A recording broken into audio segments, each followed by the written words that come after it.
will, turn in your Bibles to John chapter 18. John chapter 18, and we're going to read, starting off, our text verse will be verse 27. But verse 27, chapter 18 of John reads as this: Peter then denied again, and immediately the cock crew. Peter then denied again, and immediately the cock crew. In verse 27, Peter denied Jesus for the third time.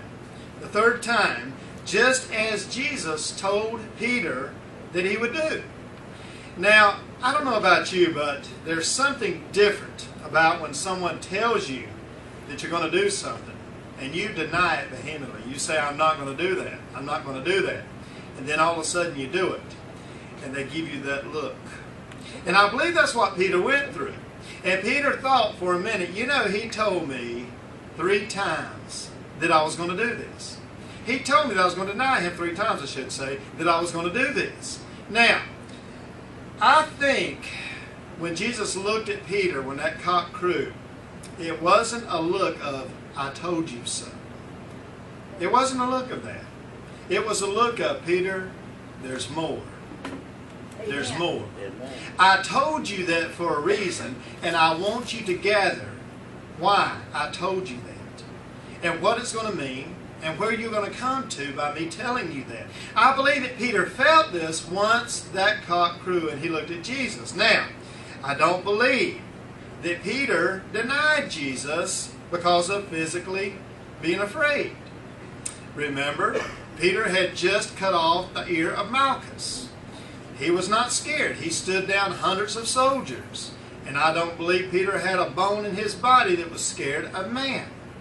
Now, I think he feared God. He respected God because that was the only one that the Bible records that Peter ever screamed out to for help. Amen. If you'll remember, when he was sinking into the Sea of Galilee, he said, Lord, help me. He wanted help. And that was the only one he ever screamed out to. But as far as men were concerned, Peter, no, I don't think he was afraid of anybody. I think he would have challenged any group of people. Anybody, I think he's probably a little bit crazy, if anything at all. He challenged a bunch of men, about 700-800 men, with a little old staff, a little old sword in his hand, thinking, I guess, he could do something. Or was willing to die. So I don't think that Peter was physically scared. I don't think he had a problem with that a bit. Not even a little tiny bit of fear in him. Peter, I believe, had a spiritual fear that we all have from time to time. Amen. All born-again Christians suffer spiritual fear. We can deny it. We can come to church and pretend that we don't have it. We can come and act as though everything is wonderful and we're spiritually sound, we're mature, we're grounded, everything's great, and we'll charge hell with a water pistol if we have to.